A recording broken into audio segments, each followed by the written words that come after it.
मणिकंबल बिच बिंब बिलोकते, मणिकंबल बिच बिंब बिलोकते, नचत कुंवर निज पैया, नचत पैया, नचत कुंवर निज पैया, नचत कुंवर निज पैया, हो पैया, पैया हो पैया, कहने लगे मोहन मैया मैया, कहने लगे मोहन मैया मैया, कहने लगे मोहन मैया मैया, कहने लगे मोहन मैया मैया। गोपी गाल करत कौतूहल, गोपी गाल करत कौतूहल, गोपी गाल करत कौतूहल, गोपी गाल करत कौतूहल, घर घर बजत बधैया, घर घर बजत बधैया, घर घर बजत बधैया, घर घर बजत बधैया, कहने लगे जय हो मैया मैया, कहने लगे मोहन मैया मैया, कहने लगे मोहन मैया मैया, कहने लगे मोहन मैया मैया, कहने लगे मोहन मैया मैया। सूरदास प्रभु तुम्हारे दर्श को, सूरदास प्रभु तुम्हारे दर्श को, सूरदास प्रभु तुम्हारे दर्श को, सूरदास प्रभु तुम्हारे दर्श को, या छवि अनतन पैया, या छवि अनतन पैया, या छवि अनतन पैया, या छवि अनतन पैया, कहने लगे मोहन मैया मैया, कहने लगे मोहन मैया मैया, कहने लगे मोहन मैया मैया, कहने लगे मोहन मैया मैया, कहने लगे मोहन मैया मैया, कहने लगे मोहन मैया मैया। बोलिए भक्तवत्सल भगवान की जय, द्वारकाधीश की जय।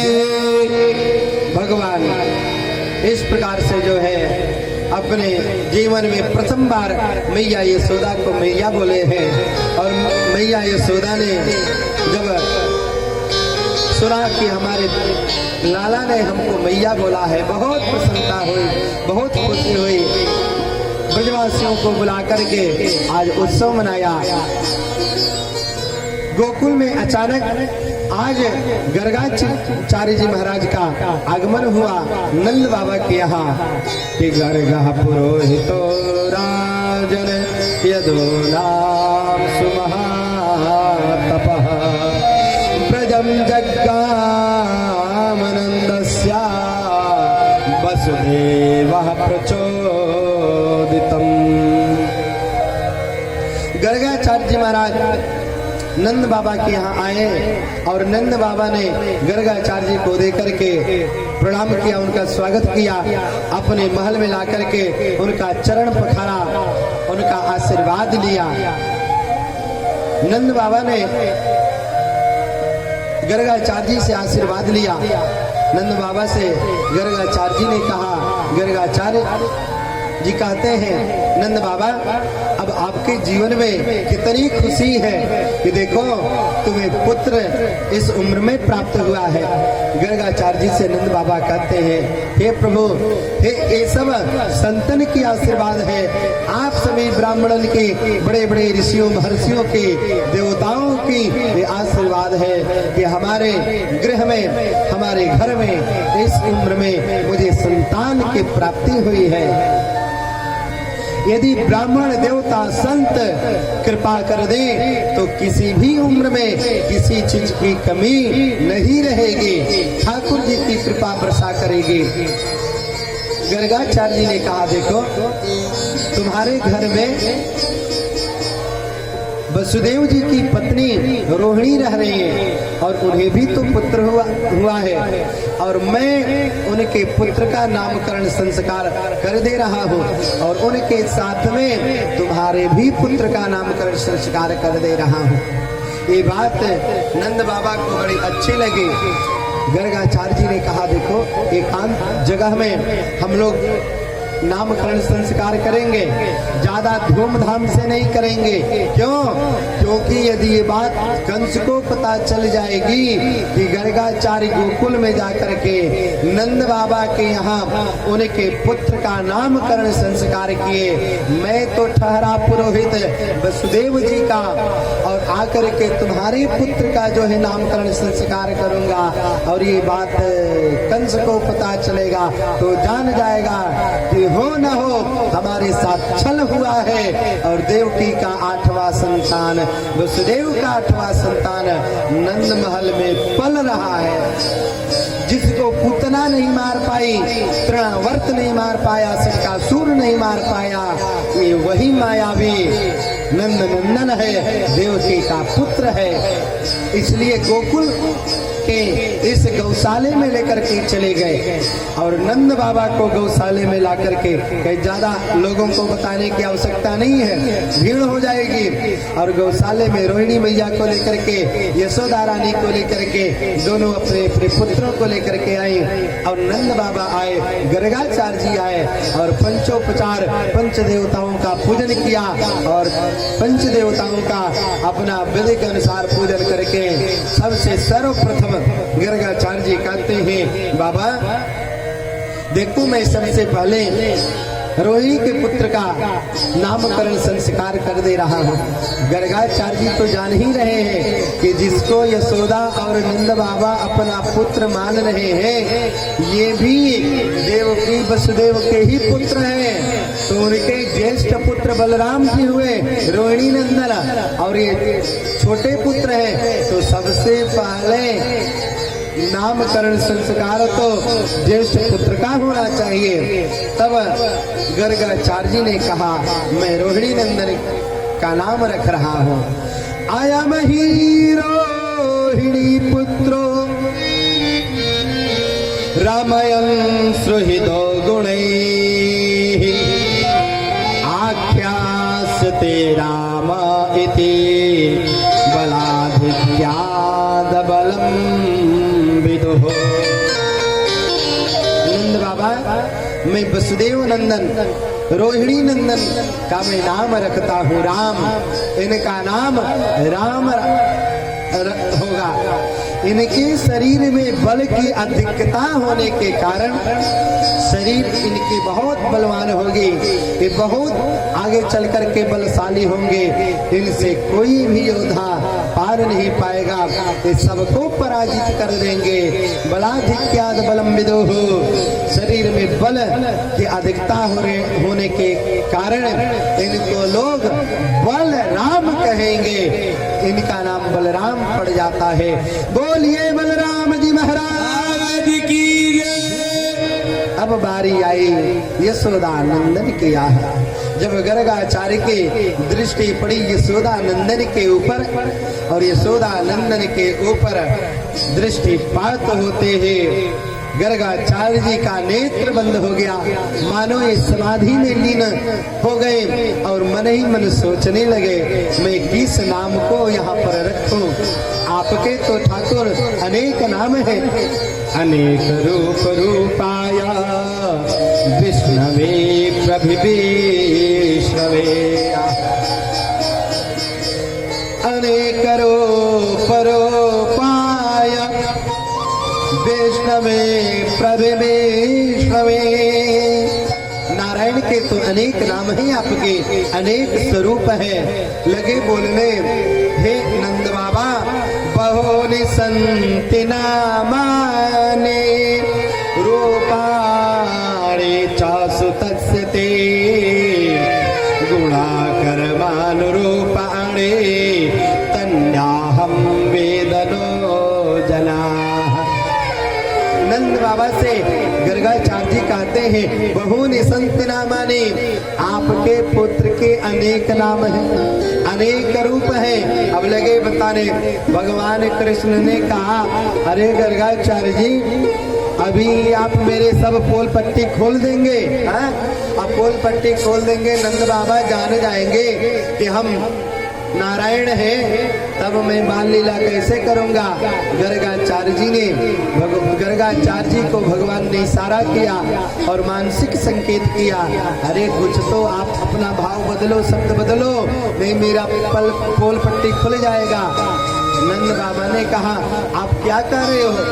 हमारे बच्चे का इतना नाम कैसे पहले से ही कोई जानता है क्या पहले से? हा? नहीं नहीं नहीं बाबा। नंद बाबा के सामने श्रीमन्नारायण नारायण नारायण लक्ष्मी नारायण नारायण नारायण लक्ष्मी नारायण नारायण नारायण श्रीमन्नारायण नारायण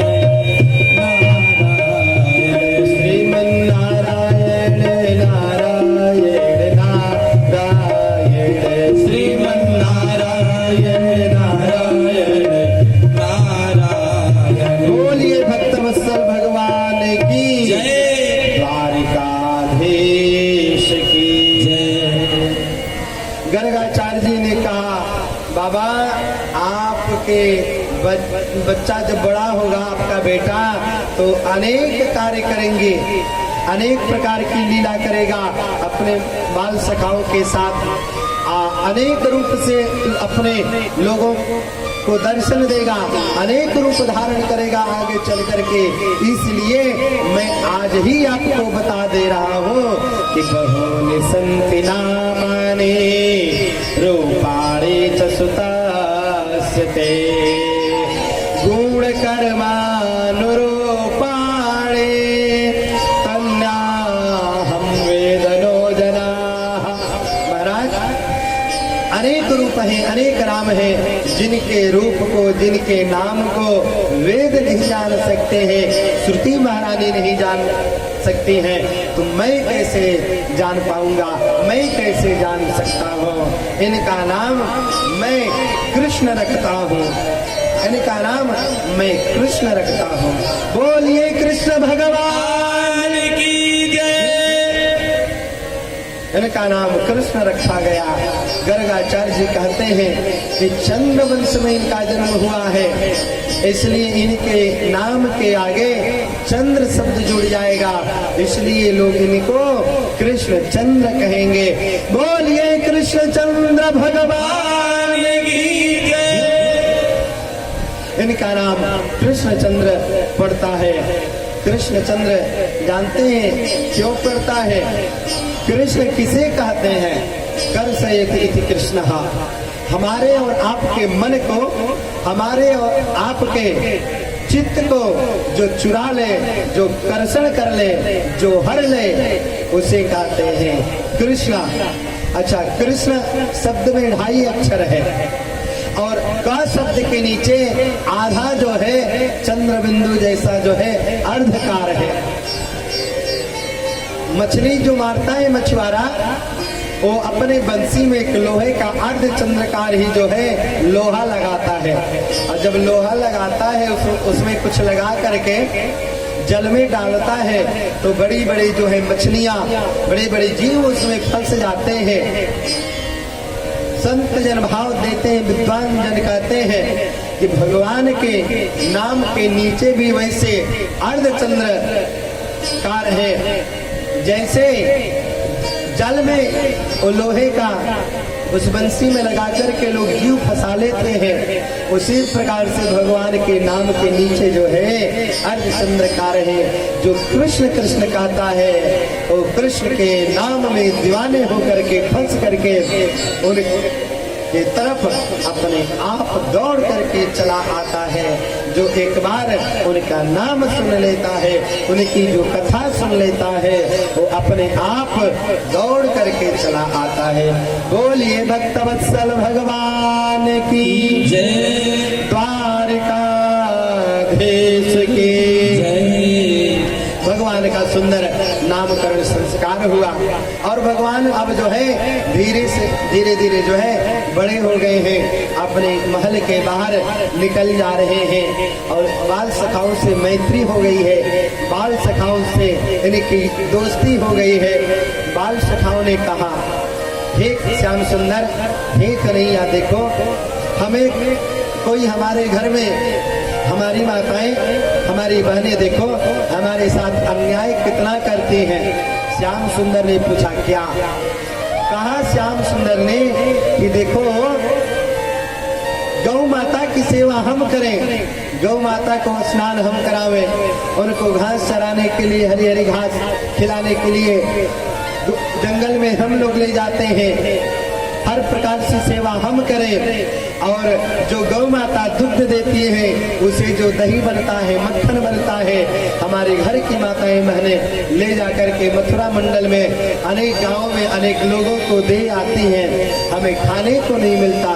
भगवान ने कहा, बस आज के बाद कोई नहीं अपने घर से दूध दही ले जाकर के बेचेगा और अपने घर में अपने बच्चों को ही खाने को देगा, मक्खन दूध पीने को देगा, दही खाने को देगा, छाछ पीने को देगा। वत्सान मुंचन क्वचिद समय क्रोश संजातः सः। भगवान देखिए आज कितना सुंदर लीला कर रहे हैं। एक दिन अपने घर से बहुत जल्दी जग गए और जग करके चले गए, कहाँ? चले गए एक गोपी के घर और वो गोपी सो रही थी।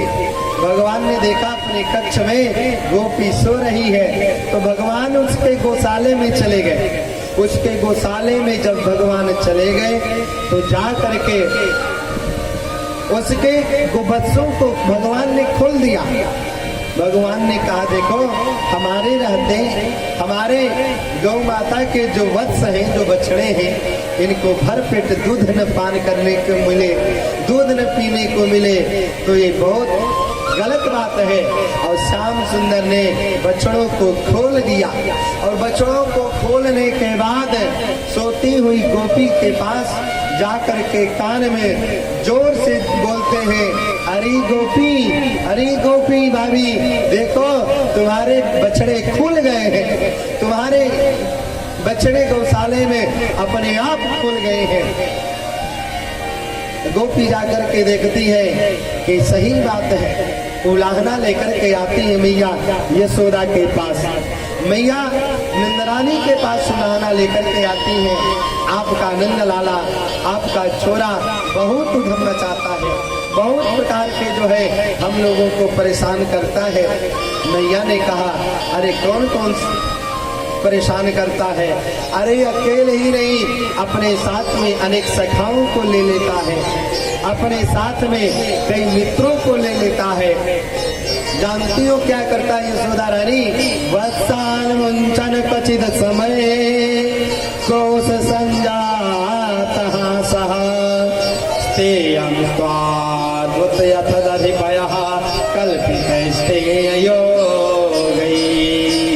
मरकान भोक्षायनभिवयति साचिन्नति भाण्डं भिन्नते। देखो जब हम दूध बेचने के लिए जाते हैं तो हम पात्रों को फोड़ देता है, तोड़ देता है और हमारे मक्खन को लेकर के छीन करके बंदरों को खिलाने लगता है। इस प्रकार से आकर के गोपियां मैया यशोदा से उलाहना देती हैं। भगवान श्याम सुंदर को लेकर के आज मैया यशोदा स्नान करने के लिए यमुना के तट पर आई और जो ही स्नान करने के लिए वो अपना सखियों के साथ जाती है, श्याम सुंदर को जो है बैठा दिया, यहीं पर तुम रहो, हम अभी आते हैं। भगवान ने कहा चलो अच्छा मौका मिला है, भगवान ने अपने हाथ से ब्रज रज उठाया और ब्रज रज उठा करके अपने मुख में डाल लिया। एकदा क्रीडमानस्ते रामाद्या गोपदारकाः कृष्णो मृदं भक्षितवानिति मात्रे निवेदयन्। एक बार भगवान जो है अपने बाल सखाओं के साथ खेलते हुए अपने हाथों में मिट्टी ली और मिट्टी लेकर के मुख में डाल लिया। भगवान ने मुख में मिट्टी डाल करके ब्रजरज को धन्य कर दिया। भगवान ने सोचा कि मैं ब्रज में आया हूँ तो ब्रज रज को तो सब संत सारे हंस परमहंस आत्मा विमलात्मा सारे भक्त लोग अपने शरीर में धारण करते हैं। मैं इस ब्रज रज को लेकर के आज अपने मुख में डाल लेता हूँ। भगवान ने ब्रज रज को मुख में जानते क्यों डाला? भगवान ने मन में विचार किया कि जो हमारे हृदय में अनेक संत भक्त विराजमान रह रहे हैं, इनको तो ब्रज रज धारण करने का अवसर ही प्राप्त नहीं होता, इसलिए अपने उदर में रह रहे, अपने हृदय में रह रहे संतों को भक्तों को इस ब्रज रज से सेवन करा दो। ब्रज रज का सेवन कराया।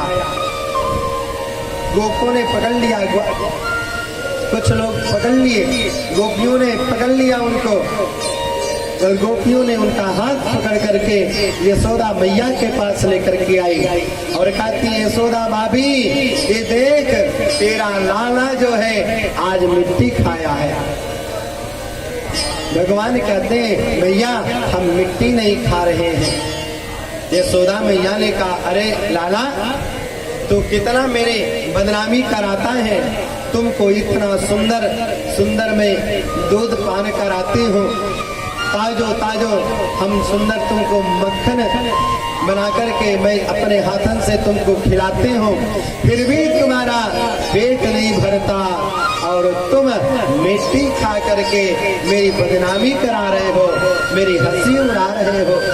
श्याम सुंदर ने कहा मैया ये गोपियां झूठ बोल रही हैं। मैया ने कहा क्यों? ये गोपियां काहे को झूठ बोलने जाए? श्याम सुंदर ने कहा ये गोपियां तो यही चाहती हैं कि श्याम सुंदर को इनकी मैया डांटे। जब आप मुझको डांटोगी तो ये खूब प्रसन्न होंगी, इनको बड़ा ही आनंद आएगा। मैया यशोदा ने कहा हाँ तुम सही कह रहे हो। अरे मैं तुमको देख रही हूँ कि तुम्हारे पूरे शरीर में जो है मिट्टी दिखाई दे रहा है।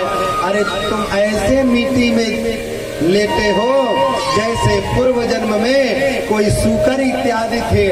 भगवान ने मुस्कुराते हुए कहा बस बस मैया हो गया, तुम पहचान गई। मैं पूर्व जन्म में सूकर मैं वाराही तो था, मेरी आदत अभी गई नहीं है। वाराह जो होता है मिट्टी से बहुत प्रेम करता है, क्योंकि मिट्टी को स्पर्श करते चलता है, अपने नासिका से सूंघता चलता है, अपने दांतों से इधर उधर उदेरते हुए चलता है, कुरेदते हुए चलता है। मैया ने कहा तुम क्यों मक्खन छोड़ करके मिट्टी खाते हो, मेरी बदनामी कराते हो।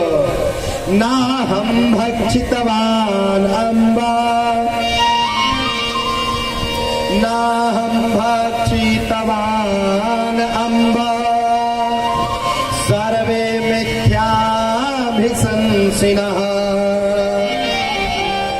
हे मैया ये सारी गोपियां झूठ बोल रही है और तुमको अपने लाला पर विश्वास नहीं है, और यदि विश्वास नहीं है तो लो मैं अपना मुख खोलता हूँ और मुख खोलता हूँ, दर्शन कर लो मैं मिट्टी सही में खाया हूँ कि नहीं खाया हो। नाहं भक्षितवान अम्बा सर्वे मिथ्याभिशंसिनः, यदि सत्याग्रहे स्तरहि समक्षं पास्मे मुखम। मैया तुमको अपने लाला के ऊपर विश्वास नहीं होता तो लो मैं मुख खोलता हूँ।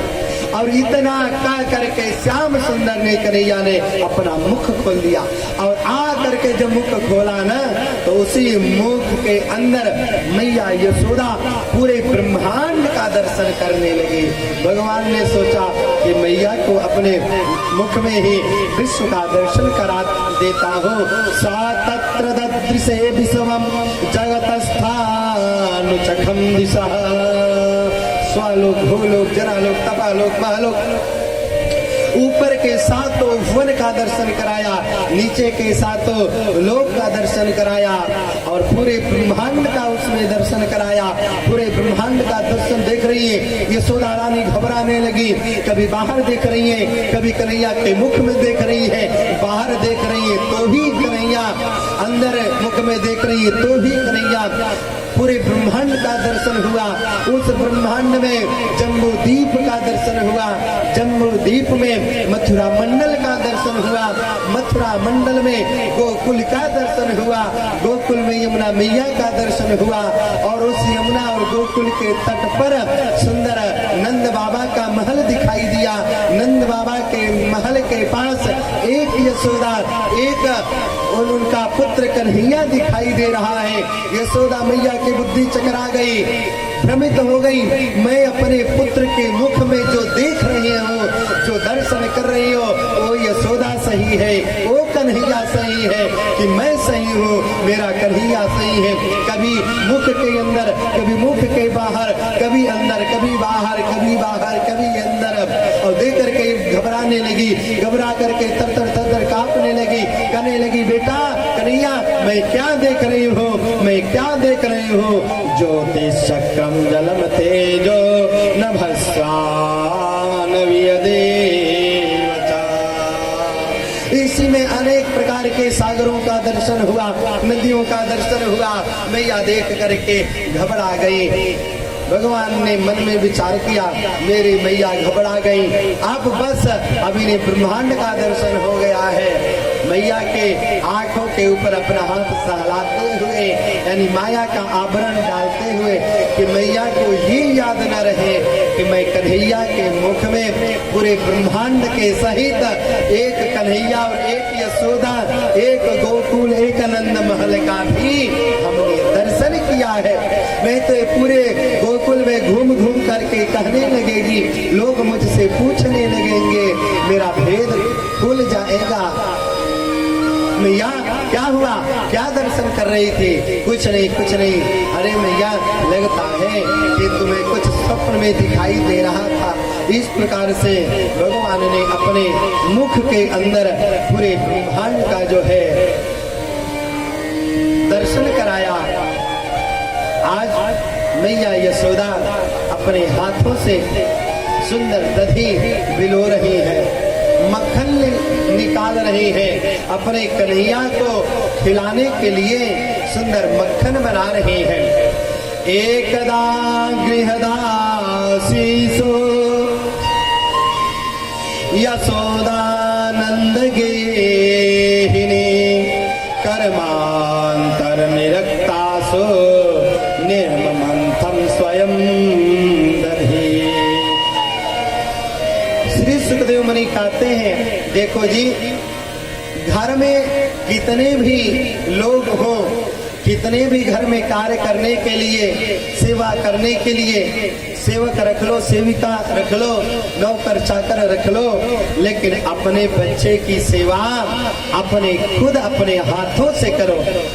मैया यशोदा के घर में दास दासियों की कमी नहीं थी, दास दासी अनेक थे। एकदा गृहदासीसो यशोदानंद गेहिनी, यानी दास दासी बहुत थे, लेकिन अपने पुत्र को मक्खन खिलाने के लिए अपने हाथ से सुंदर दधी मथती है और जो उससे मक्खन निकलता है वही श्याम सुंदर को खिलाते हैं। देखो आज शहरों में होता क्या है, बच्चा जब हो जाता है, ये माताएं अपने बच्चे को जल्दी स्तनपान नहीं कराते। इतना फैशन का युग बदलते गया है, आ गया है महाराज, कि अपने बच्चों को जो है बाटल का दूध पिलाने लगते हैं। अपने बच्चे को जो है अपने स्तन का दुग्ध पान कराइए। क्यों? क्योंकि उसमें जो है मातृत्व स्वभाव जुड़ा हुआ है, उसमें माँ का प्रेम जुड़ा रहता है। और वो दुग्ध का पान जब बच्चा करेगा तो जीवन भर उसके अपने माँ की याद आएगी। मैं छोटा बच्चा हो जाता है, अरे बाटल की दूध थमा देते हैं, और उतना ही नहीं, जिसके घर में नौकर चाकर रहते हैं उन्हीं को दे देते हैं, लो मेरे बच्चे को थोड़ा रखना, इसको दुग्ध पान कराना, ये बाटल है, ये दूध है, अभी हम जो है थोड़ा शॉपिंग करके इधर उधर से आते हैं। बच्चे को, अपने छोटे से बेटे को किसी के हाथ में मत दो। नहीं, जो दूसरा पालेगा, पोषण करेगा और बाटल का दूध पिएगा तो मातृत्व क्षमता को कैसे प्राप्त करेगा जी? छोटा बच्चा होकर के छोटे बाटल को पीता है, और वही बच्चा जब बड़ा होता है तो बाटल को ही माँ समझता है, तो बड़ा होकर के बड़ा बाटल लेकर के सीताराम करने लगता है। बोलिए भक्तवत्सल भगवान की जय। यानी यानी है गीता तदगाल चरितानि च दधिर्निर्मन्थने काले स्मरन्ति तानि गायता। यानि यानि गीतानि तदबाल चरितानि च। मैया यशोदा अपने हाथ से दधी मत रही है, मक्खन बिलो रही है, दधी बिलो रही है, मक्खन निकल रहा है, और सुंदर भगवान का भजन जो है गा रही है। तद बाल चरितानि च। मैं कल निवेदन कर रहा था कि घर का कार्य करो लेकिन भगवान का स्मरण जरूर करो।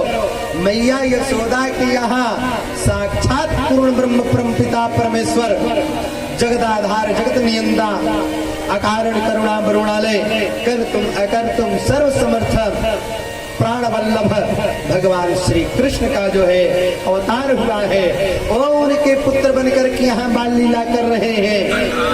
और मैया यशोदा अपने पुत्र के प्रेम में इतने विह्वल है कि उन्हें भगवान के बार बार दिव्य शक्ति और दिव्य लीला का दर्शन होने के बाद भी नहीं पता चल रहा है कि मेरा पुत्र ही मेरे भगवान है, यही नारायण है। और भगवान के बाल लीलाओं का गान करके ये दधी मत रही है। तद बाल चरितानि च। भगवान का खूब नाम लेकर के गृह कार्य करिए, उसमें बड़ा ही आनंद आएगा।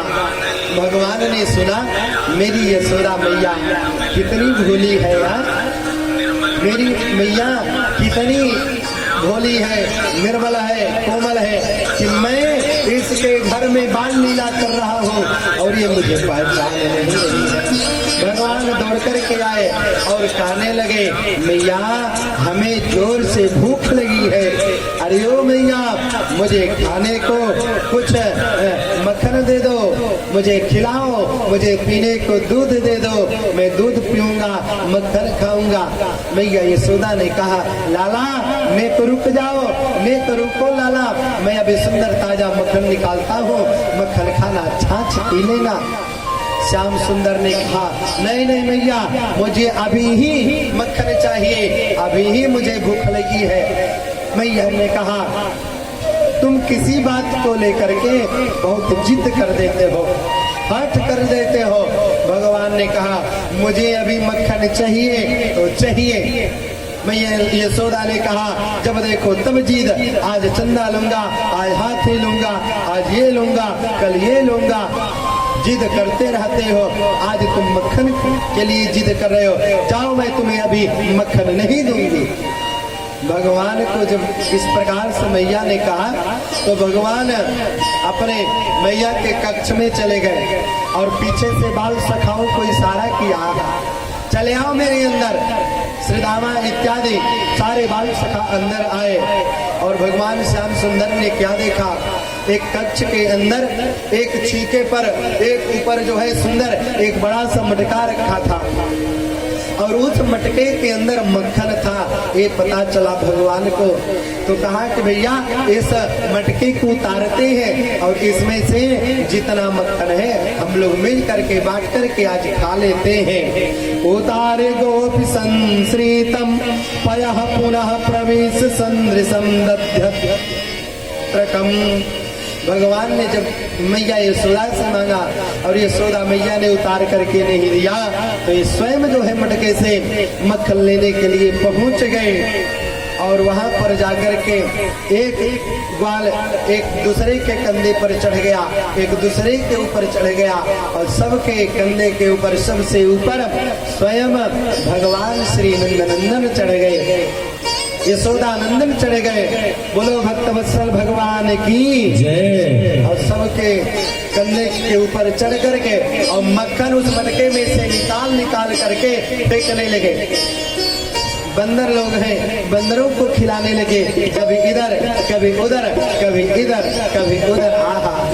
और जब उसमें से मक्खन नहीं निकला भगवान ने किया क्या, एक मुट्ठी बना करके मक्खन भर लिया, मुट्ठी भर। अब मुट्ठी बंद गई है, मुट्ठी निकल नहीं रही है। अच्छा बाल स्वभाव है, भगवान सोच रहे हैं कि ऐसे निकाल रहा हूँ तो मक्खन थोड़ा सा निकल रहा है, मुट्ठी भर निकालूंगा तो मुट्ठी भर निकलेगा और बाल सखाओं को खिलाऊंगा, सबको ज्यादा मक्खन मिलेगा। भगवान ने मुट्ठी भर लिया, बांध लिया तो निकल नहीं रहा था और एक हाथ से धड़ाम से जोर का झटका धीरे से दिया और मटका जो है फूट गया और मक्खन नीचे गिर गया। आवाज हुई, मैया यशोदा आई तो देखती है, अरे ये तो हमारी सासू मैया का जो है एक उपहार मुझे प्राप्त हुआ था, बहुत पुराना मटका है। और ये मटके को कन्हैया ने फोड़ दिया, क्रोध आया और कन्हैया को दौड़ा ले, पकड़ो पकड़ो दौड़ो दौड़ो। भगवान कृष्ण भागने लगे, आगे आगे भाग रहे, पीछे पीछे यशोदा, आगे आगे श्याम सुंदर। सुखदेव मुनि कहते हैं, राजन देखो देख लो, जिनको पार पाना कितना असंभव है। आज वो ब्रह्म जो है आगे आगे भाग रहे और पीछे पीछे जो है यशोदा रानी उनको पकड़ने के लिए दौड़ रही है। भगवान ने देखा दौड़ते दौड़ते मेरी मैया यशोदा थक गई है, भगवान रुक गए। भगवान जब रुक गए ना तो मैया यशोदा ने कहा, यहीं रुक, यहीं खड़ा ना, तू अब जैसे जैसे बड़ा हो रहा है तैसे तैसे उधम रोज नया नया कर रहा है। सच्चे में जो है सखियां आकर के उलाहना देती है, मैं आज तुझे रस्सी से बांध दूंगी। और रस्सी लेकर के आई, बांधने लगे, सारे गोकुल का रस्सी समाप्त हो गया, फिर भी भगवान बंधे नहीं। भगवान किसी के बंधन में रस्सी में थोड़े बंधने वाले हैं, भगवान बंधते हैं प्यारे तो प्रेम के बंधन में बंधते हैं, प्रेम की रस्सी में बंधते हैं। मैया के सिर से माथे से पसीना टपकने लगा, तर तर हो गई। भगवान जान गए मैया बहुत थक गई है।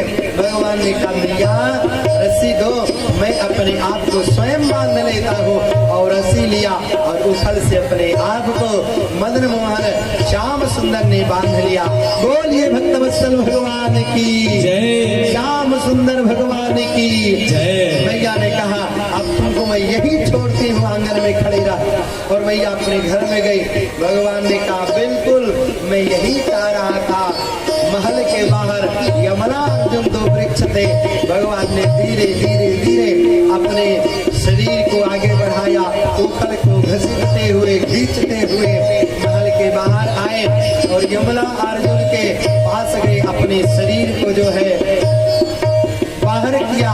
अब उखल तो निकल नहीं रही है, किसी प्रकार से रस्सी ढीला हो गया, शरीर बाहर जो है चला गया। अब भगवान ने जोर का झटका दिया, उखल से वो दो वृक्ष जो है धड़ाम से गिर गए और उसमें जो है यमला अर्जुन जो है गंधर्व थे, उसमें जो है भगवान के सामने अपने स्वरूप में आते हैं और आकर के भगवान के जो है स्तुति करते हैं, भगवान को वंदन करते हैं और बार बार जो है प्रणाम करते हैं। इस प्रकार से भगवान ने यमला अर्जुन का उद्धार करते हैं। बोलिए भक्तवत्सल भगवान की जय। भगवान श्याम सुंदर नित्य सखिया दर्शन करने के बहाने अपने पास बुलाती हैं, और जब श्याम सुंदर नहीं आते हैं ना तो कोई नित्य जो है नया नया उलाहना बना करके और यशोदा मैया के पास पहुंच जाती है। एक सखी आपस में कहती है, डगर चलत छेड़े श्याम सखी रे। डगर में मैं जब चलती हूँ इस नगर में वृंदावन के इस गोकुल के यशोदा रानी, ये तेरा लाला मुझे छेड़ता है। डगर चलत छेड़े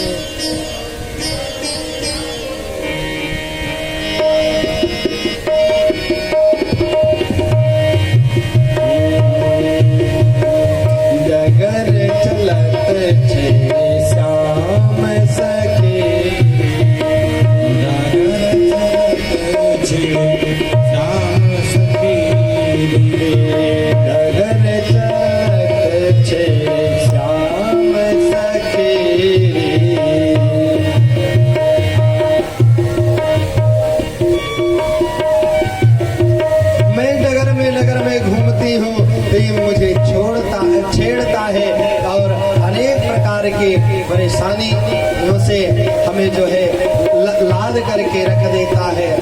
सखियां उलाहना देते हैं। भगवान श्री श्याम सुंदर यहाँ पर गोकुल में रह रहे हैं। एक दिन एक फल बेचने वाले एक दासी है और वो आती है, अपने टोकरी में भर लेती है फल और कहती है, फल ले लो, फल ले लो, फल ले लो, फल ले लो। भगवान श्याम सुंदर जब उसके मधुर आवाज को सुनते हैं, दौड़ करके आए और फल लिए और फल लेते हैं और अपने मोटी में धान भर करके आए हैं राजन, और कुछ धान उसके टोकरी में डाल दिया। वो फल बेचने वाली वो गोपी जब अपने कुटिया में जाती है तो देखती क्या है, हमारे टोकरी में जो नंद के लाला धान थोड़ा से दिए थे वो तो बहुत से जो है हीरे जवाहरात मोती हो गया है। एक दिन गोकुल के लोगों ने आपस में मंत्रणा किया। नंद बाबा से भी एक के बड़े भाई हैं जिनका नाम है उपनंद, उन्होंने विचार किया और सबसे बात कही, भैया देखो अब गोकुल में हमें रहने का मन नहीं करता। बोले क्यों? क्योंकि यहाँ पर गोकुल में नित्य नए नए कोई न कोई उत्पात होता दिखाई दे रहा है। किसी दिन पुतना नाम की राक्षसी आ रही है, किसी दिन सदका सुर आया, किसी दिन कोई आया, कोई आया, कोई आया। तो बोले हम लोग क्या करें? बोले यहाँ से हम लोग वृंदावन चलते हैं।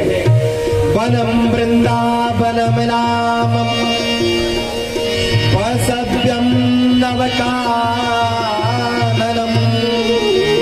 गोप गोपी मृगवान सेव्या पुण्यादि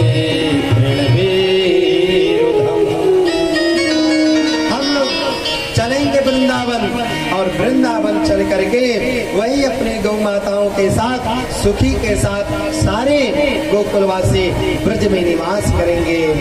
गो मतलब वहाँ पर गो रूपी इंद्रियों का समूह, वहाँ पर हमारा एकाग्र चित्त होगा। और वृंदा कहते हैं तुलसी को, जहाँ पर वृंदा का वन है। ठाकुर जी को तुलसी से बड़ा प्रेम है, बड़ा लगाव है। भगवान ने कहा चलो वृंदावन चलते हैं।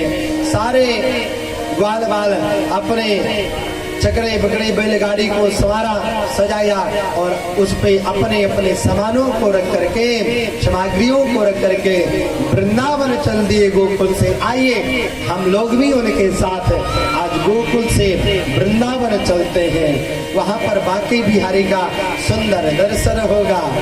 मिलेंगे बांके बिहारी